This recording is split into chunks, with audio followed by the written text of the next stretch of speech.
Hello అండి, welcome to మావి చిగురు స్టోరీస్. ఈరోజు కథ ఎదురింటి నేస్తం. ఈ కథ రచించిన వారు కేశరాజు ఫణిప్రసాద్ గారు. ఈ కథ మీకు నచ్చితే లైక్ చేయటం మర్చిపోకండి. మీకు ఎలా అనిపించిందో కామెంట్ చేసి చెప్పండి. ఈ ఛానల్ని కొత్తగా చూసేవారు మరిన్ని మంచి కథల కోసం సబ్స్క్రైబ్ చేసి బెల్ ఐకాన్ ఆన్ చేయండి. అప్పుడు ఏ కొత్త వీడియో పెట్టినా మీ దాకా వస్తుంది. ఇక కథ మొదలు పెడదాం. ఉదయం 6 గంటలు. గేటుకు గుచ్చిన పేపర్ని తీసుకుని అరుగు మీద కుర్చీలో కూర్చున్నాను. ఒక్క క్షణం పేపర్లో మొదటి పేజీలో ముఖ్యమైన విషయాలు చదువుతూ అనుకోకుండా ఆగిపోయాను. చుట్టుపక్కల వాతావరణం నిశ్శబ్దంగా ఉంది. వెంటనే మా ఎదురింటి పరిశీలనగా చూశాను. ఎటువంటి అలికిడి లేదు. ఆశ్చర్యంగా అటే చూస్తున్నాను. అమ్మా, ఇవాళ కాలేజీకి త్వరగా వెళ్ళాలి. నీళ్లు కాగాయా? వసుధ స్నానం చేసి రాగానే నా ప్యాంటు షర్టు రెడీగా ఉందా? అమ్మా, నా హోంవర్క్ పూర్తి చేసి పెట్టమని రాత్రి నీకు మరీ చెప్పాను, చేశావా? ఏమిటమ్మా నువ్వు? నా విషయం నువ్వు అస్సలు పట్టించుకోవు. నా బూట్లు పాలిష్ చేసి ఉంచమని చెప్పానా? నువ్వు చేయలేదు. ఇవాళ స్కూల్లో పనిష్మెంట్ తప్పదు. అమ్మగారు, గిన్నె తీసుకోండి, పాలు పోస్తాను. ఇంకా నేనెన్నో ఇళ్ళకి వెళ్ళిపోవాలి. ఈ జడ సరిగ్గా కుదరటం లేదు. అమ్మా, నువ్వు వచ్చి జడ వెయ్యి. ప్రతిరోజు మా ఎదురింటి పరిస్థితి ఎంతో హడావిడిగా ఉంటుంది. ఇంతమందికి అడిగినన్ని చేసి పెడుతూ అందరినీ సమాధానపరచగల సహనశీలి ఆ ఇంటి ఇల్లాలు వసుధ. పేరుకు తగిన మనస్తత్వం. చంద్రశేఖరరావు గారు, ఆయన భార్య వసుధ, 2 ఆడపిల్లలు, 1 అబ్బాయి, వాళ్ళ కుటుంబం.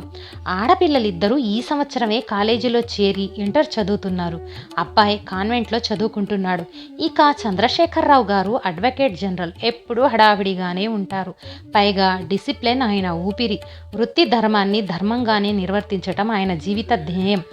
ఒక విధంగా చెప్పాలంటే చంద్రశేఖరరావు గారింట్లో హడావిడి మొదలైతే ఆ వీధిలో ఉంటున్న మాకందరికీ తెలవారినట్టే.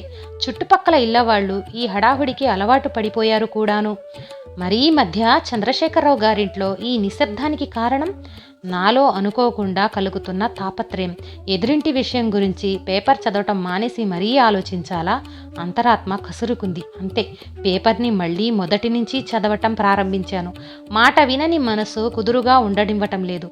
అప్రయత్నంగానే ఎదురింటి వైపు దృష్టి మళ్ళింది.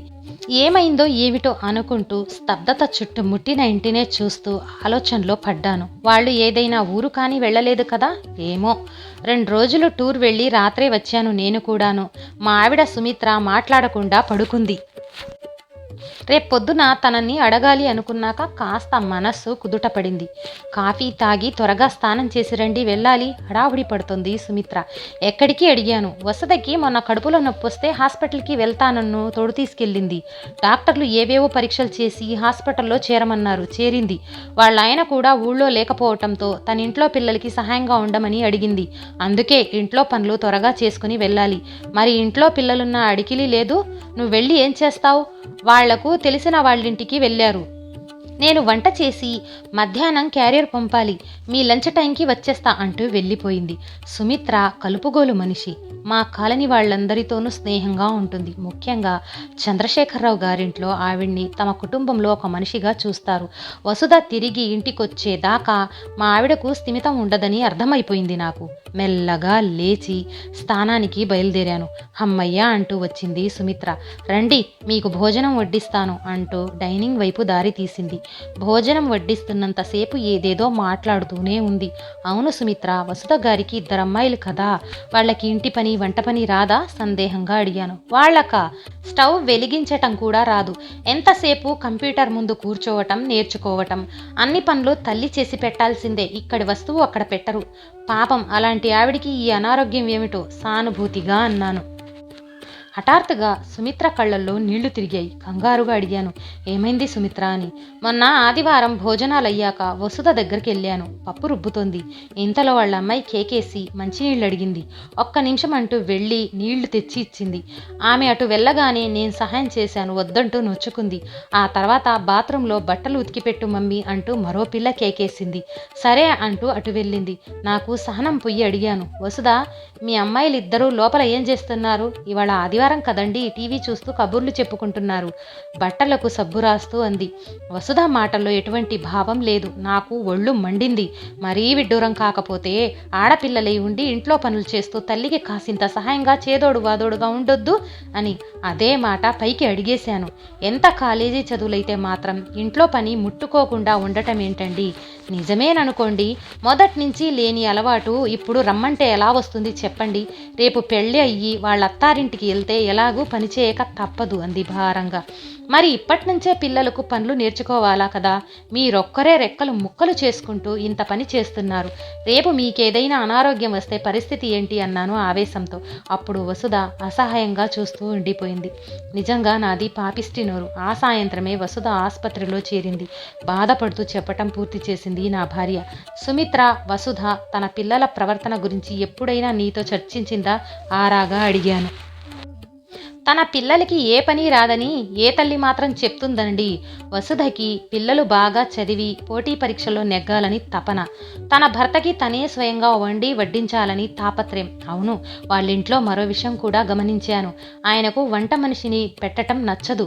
ఎప్పుడో మాటల సందర్భంగా ఆయనే అంటూ ఉండేవారు. హాస్పిటల్లో ఎన్నాళ్ళుండాలో డాక్టర్లు చెప్పారా? ఏమో, ఏవేవో పరీక్షలు చేస్తున్నారు. కడుపు నొప్పి అప్పుడప్పుడు వస్తుందంట.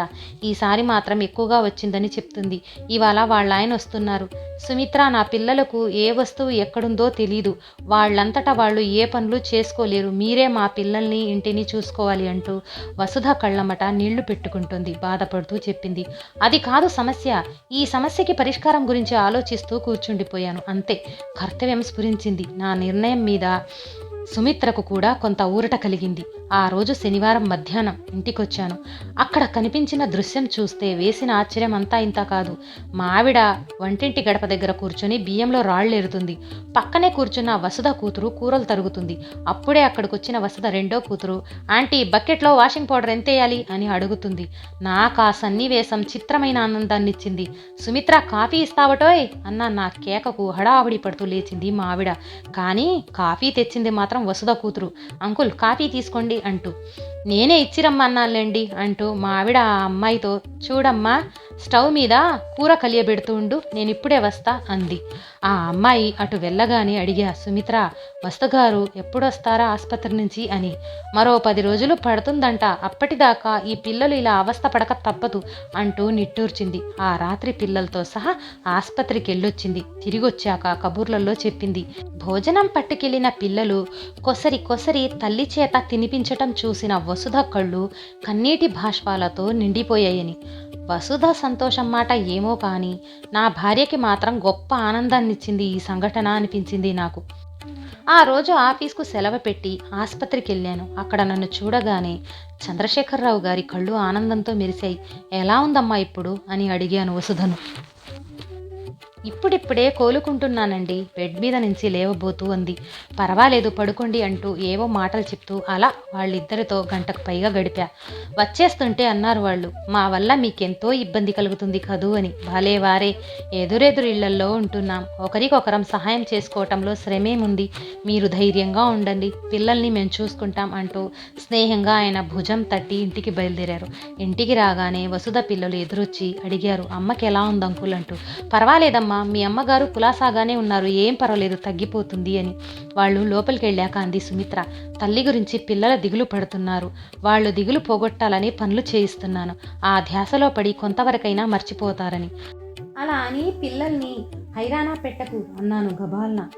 నా మాటలకు చురుక్కున చూసింది నా వైపు. వెంటనే నవ్వి చెప్పా, మాట వరుసకు అన్నాను లేవోయ్. వసుధ గారు పిల్లల్ని ఎంత గారాభంగా చూసుకుంటున్నారో నీకు తెలుసు కదా. మా పిల్లలు పనిచేస్తే ఏమైపోతారో అని అనుకునేరు. నా మాటలకు తను నవ్వింది. అంకుల్, త్వరగా రండి, దేవుడి ప్రసాదం తీసుకుందరు గాని. వాళ్ళ అబ్బాయి హడావిడి చూసి ఏంటి విషయం అని అడిగాను. మన వసుధకి రేపు పొద్దునే ఇంటికి పంపించేస్తున్నారంటండి చెప్పింది నా శ్రీమతి ముఖమంతా నవ్వు చేసుకుని. అవునంకులు, అమ్మాయిక ఇంటికి వెళ్ళిపోవచ్చని చెప్పారు డాక్టర్లు. వంటింట్లో నుంచి వస్తూ చెప్పారు 2 ఆడపిల్లలు. వాళ్ళందరి కళ్ళల్లో ఎంత సంతోషమో మాటల్లో చెప్పలేకపోతున్నా. 3 పిల్లల్ని దగ్గరకు తీసుకున్న సుమిత్ర ప్రేమగా అంది. పసివెదవలు తల్లి కోసం ఎంత తల్లడిల్లిపోతున్నారో. వాళ్ళమ్మ హాస్పిటల్ నుంచి త్వరగా వస్తే కొబ్బరికాయ కొడతానని మొక్కుకున్నాడంటండి వీడు అంది అబ్బురంగా. నాకు కూడా ఆ వార్త అమిత ఆనందాన్నిచ్చింది. ఎదిరింట్లో పెళ్లి సందడి మళ్ళీ మళ్ళీ చూడాలని మనసు కోరుకుంది. అనుకున్నట్లుగా వసుధ ఆరోగ్యంగా ఇంటికి తిరిగొచ్చింది. ఈ మాటను సుమిత్ర ఎన్నిసార్లు అనుకుందో తృప్తిగా. చంద్రశేఖరరావు గారిల్లు కొత్త కళతో కలకల్లాడిపోతుంది. ఈ శుభ సందర్భాన్ని పురస్కరించుకొని ఆయన మా దంపతుల్ని డిన్నర్కి పిలిచారు. ఎంతో సాధారణంగా డైనింగ్ హాల్లో అరటి ఆకుల్లో భోజనం.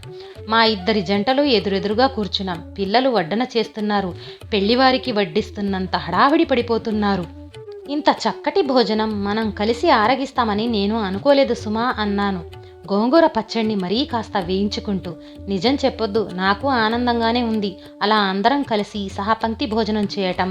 దానికంటే కూడా ఆ పిల్లల్లో వచ్చిన మార్పు కనుల పండగగా మహావిందుగా ఉంది. అలా కలివిడిగా హడావిడిగా ఇంటి పనులు చకచకా చేయటం చూస్తుంటే ముచ్చటేసింది.